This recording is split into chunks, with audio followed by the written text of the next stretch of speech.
हर समाज की अपनी जीवन शैली और संस्कृति होती है। इस अर्थ में इतिहास ने विभिन्न जातीय समूहों और लोगों को देखा है। उनमें से कुछ ने अपने पूरे जीवन में अपनी परंपराओं को बनाए रखने के लिए अपने स्वयं के समुदाय बनाने की कोशिश की है। इन समुदायों में से एक रोमा है, जिसे जिप्सी के रूप में भी जाना जाता है। रोमा की उत्पत्ति, जो सदियों से विभिन्न देशों में जीवित रहने के लिए संघर्ष कर रही है, उत्तर भारत में हुई है। हालांकि उन्हें रोमा और जिप्सी के रूप में जाना जाता है। वे वास्तव में भारत से उत्पन्न हुए हैं, भले ही उन्हें जिप्सी कहा जाता है। रोमा को जिप्सी कहलाना पसंद नहीं है। ऐसा इसलिए है क्योंकि इस शब्द का अर्थ पुराने तुर्की और फारसी में गरीब या बेसहारा है, और यह सामाजिक बहिष्कार के बराबर है। इसलिए वे जिप्सी शब्द को अस्वीकार करते हैं और रोमा कहलाना पसंद करते हैं। रोमा एक लंबे समय से स्थापित समुदाय है और इतिहास के दौरान पश्चिम में चले गए हैं। इन प्रवासों के निशान आज भी बचे हुए हैं। अपनी मातृभूमि भारत को छोड़ चुके हैं और इसके बारे में कुछ बहुत ही सनसनीखेज सिद्धांत हैं।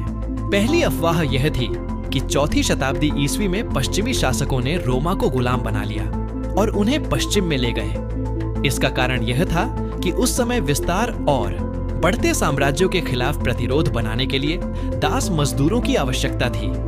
दूसरा यह है कि रोमा को युद्धों में भाड़े के सैनिकों के रूप में इस्तेमाल किया गया था, और ऐसा इसलिए किया गया क्योंकि रोमा वास्तव में युद्ध में अत्यधिक कुशल और अत्यधिक गतिशील हैं। हालांकि ये सिद्धांत रोमा की प्रवास कहानी के लिए निर्णायक सबूत नहीं है और यह एक रहस्य बना हुआ है। हालांकि रोमा लोग दुनिया के विभिन्न हिस्सों में चले गए हैं, उन्होंने हमेशा अपनी अनूठी संस्कृति और जीवन शैली को संरक्षित करने का ध्यान रखा है।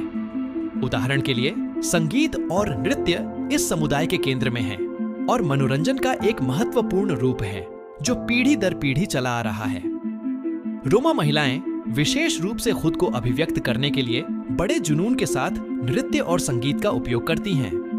हालांकि मैंने रोमा के सकारात्मक पहलुओं का उल्लेख किया है, दूसरी ओर वे अपनी शिक्षा कम उम्र में ही समाप्त कर लेते हैं। वे केवल अपने समुदाय में ही विवाह करना पसंद करते हैं। इन विशेषताओं के कारण ही उन्हें सामाजिक बहिष्कार का सामना करना पड़ता है। इससे पहले कि मैं बुल्गारिया में गहराई से जाऊं और वीडियो के मुख्य विषय पर आऊं, मेरा आपसे एक अनुरोध है, और वह है कि मेरे चैनल को सब्सक्राइब करें और वीडियो को लाइक करें। मेरे प्रयासों के पुरस्कार के रूप में आप मुझे वह दे सकते हैं। अभी मुझे लगता है कि आपने मुझे नाराज नहीं किया है और मैं जारी रखूंगा। मैं जिस रोमा का जिक्र कर रहा हूँ वह अक्सर शेष समाज से अलग थलग रहता है, जिसके कारण बुल्गारियाई लोगों के साथ उनका दूर का रिश्ता बन जाता है। देश के सबसे बड़े पड़ोसों में से एक स्टोलिपिनोवो में लगभग 50,000 लोगों की आबादी के साथ रोमा की घनी आबादी है। इस पड़ोस में रहने वाले लोग नए समुदाय बनाने के लिए नए घर बनाते हैं। हालांकि इससे कभी कभी अनधिकृत भूमि खरीद या जब्ती के कारण गंभीर समस्याएं हो सकती हैं। दूसरी ओर स्टोलिपिनोवो में बिजली, पानी और अन्य बुनियादी जरूरतों की कमी भी लोगों को प्रभावित करती है। अपनी आवश्यकताओं की पूर्ति के लिए वे इन मोहल्लों में एकत्रित होते हैं और शेष समाज से अलग थलग रहते हैं। लेकिन यह बल्गेरियाई जनता के लिए कोई बड़ी समस्या नहीं है। उनके लिए मुख्य समस्या यह है कि रोमा लोग बिल चुकाए बिना रहते हैं और बिजली पानी जैसी बुनियादी आवश्यकताओं को अवैध रूप से प्राप्त करते हैं। बुल्गारियाई लोगों का मानना है कि इस भ्रष्टाचार के कारण कर बढ़ जाते हैं और जीवन स्तर निम्न हो जाता है। रोमा आबादी, जो इन समस्याओं का कारण बनती है, वर्षों पहले बुल्गारिया में काफी बड़ी हुआ करती थी, लेकिन देश के संयुक्त राष्ट्र में शामिल होने के बाद सीमाएं खुल गईं और कुछ जातीय समूहों ने बुल्गारिया में प्रवास करने में इसका समाधान ढूंढ लिया। आर्थिक और सामाजिक दोनों कारणों से यूरोपीय देशों में अभी भी रोमा आबादी काफी है। दूसरी ओर इन लोगों को रोमा लोगों को जिप्सी के रूप में भी जाना जाता है, लेकिन वे खुद को रोमी कहलाना पसंद करते हैं। इसके अलावा चूंकि वे खानाबदोश जीवन अपनाते हैं, वे जहां भी जाते हैं वहां आसानी से ढल जाते हैं और उस जगह की भाषा बोलते हैं। जब हम आज बुल्गारिया में इन लोगों को देखते हैं तो मैं आसानी से कह सकता हूं कि वे आम तौर पर झुग्गी झोपड़ियों जैसे इलाकों में या शहरों से दूर ग्रामीण इलाकों में रहते हैं। दूसरी ओर चूंकि राज्य रोमा क्षेत्रों को ज्यादा समर्थन नहीं देता है, इसीलिए इन क्षेत्रों की अधिकांश सड़कें खराब हैं, घर बिना रंगे हैं और हरे भरे क्षेत्रों की उपेक्षा की जाती है। इसके अलावा रोमा की परंपराएं काफी अलग हैं। उदाहरण के लिए दहेज परंपरा शादी का एक महत्वपूर्ण हिस्सा है। इस परंपरा के अनुसार जो लड़की शादी करना चाहती है, उसका परिवार या लड़की खुद कुछ सामान इकट्ठा करती है। मानवीय रिश्तों और प्रेम के लिए बेहद हानिकारक है और लगभग गायब हो गया है। बेशक मैं यह रोमा के बारे में नहीं कह रहा हूँ, क्योंकि वे लगातार दहेज की परंपरा को बनाए रखते हैं। वास्तव में इसकी सीमा दिन प्रतिदिन बढ़ती जा रही है। उदाहरण के लिए रोमा इस परंपरा को एक व्यावसायिक रूप दे देते हैं। अपनी बेटियों को छोटी उम्र में स्कूल से निकाल लेते हैं, उन्हें शादी के लिए तैयार करते हैं और फिर उन्हें पैसे के लिए बेच देते हैं। दूसरे शब्दों में यह तथ्य कि एक लड़की और एक लड़का कम उम्र से एक दूसरे से प्यार करते हैं, इसका कोई मतलब नहीं है। लड़कियों को अक्सर सार्वजनिक बाजारों में पेश किया जाता है और वे अपने प्रेमियों की प्रतीक्षा करती हैं। हालांकि यह अवैध है। बल्गेरियाई सरकार इसे किसी भी तरह से नहीं रोकती है। साल के कुछ निश्चित समय में लगने वाले इन बाजारों में कई लड़कियों का विपणन किया जाता है और वे अपने खरीदारों की प्रतीक्षा करती हैं। हालांकि यह बहुत ही आदिम प्रणाली है। इसमें कई प्रतिभागी होते हैं। लड़कियों के परिवार उस प्रेमी को चुनते हैं जो सबसे अधिक कीमत देता है। रोमा इस विपणन प्रणाली को अपनी परंपरा का हिस्सा मानते हैं और इस पर गर्व करते हैं। इतना कि जब ये दिन आते हैं तो अपनी बेटियों को एक सुंदर तरीके से बाजार में पेश करने के लिए यहाँ महत्वपूर्ण बात यह है कि इसके लिए दूल्हे को ढूंढना है जो सबसे अधिक कीमत चुकाता है। वह लड़की का मालिक बन जाता है। आमतौर पर लड़कियां बाजारों में बहुत उत्साहित छवि पेश करती हैं और यह उनके लिए कोई समस्या नहीं है, क्योंकि ये लड़कियां सक्रिय रूप से भाग नहीं लेती हैं और समाज में सामाजिककरण नहीं करती हैं। वे शादी को एक अवसर के रूप में देखते हैं।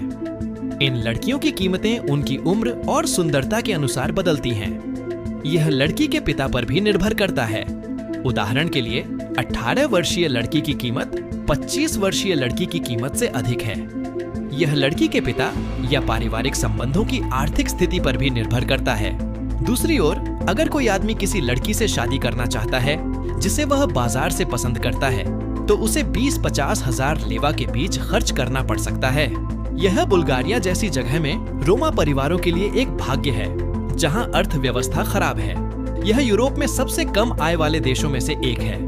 अक्सर इन बाजारों में सामाजिकता बढ़ाने, दोस्त बनाने या डेट करने के लिए ऐसा इसलिए किया जाता है क्योंकि उनका मानना है कि इससे उनके पारिवारिक संबंध और संस्कृति को नुकसान पहुंचता है, जिसके कारण लड़कियों को कम उम्र में ही स्कूल से निकाल दिया जाता है और उन्हें शादी के लिए तैयार किया जाता है।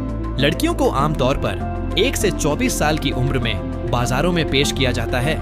इसलिए मैं आसानी से कह सकता हूँ कि रोमा मारी बहुत कम उम्र में ही शादी कर लेती हैं। हालांकि यह ध्यान रखना महत्वपूर्ण है कि इस तरह की परंपराएं बुल्गारिया में व्यापक रूप से फैली हुई हैं। इसका मतलब यह नहीं है कि उनका पूरे देश में या सभी रोमा लोगों के बीच पालन किया जाता है।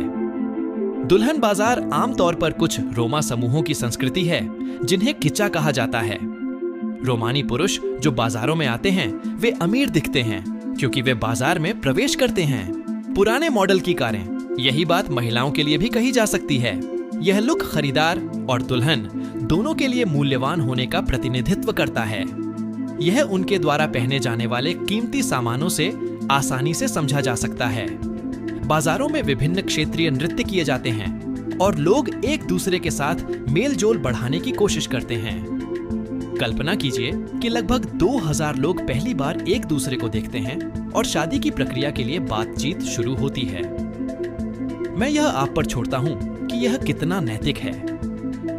विवाह बाजार आमतौर पर स्टारा झगोरा में वर्ष के कुछ निश्चित समय में आयोजित किए जाते हैं। यह बुल्गारिया के सबसे बड़े शहरों में से एक है, जिसमें 150,000 निवासी हैं, जिनमें से 20,000 रोमा हैं। इसीलिए रोमा यहाँ सक्रिय जीवन जीते हैं।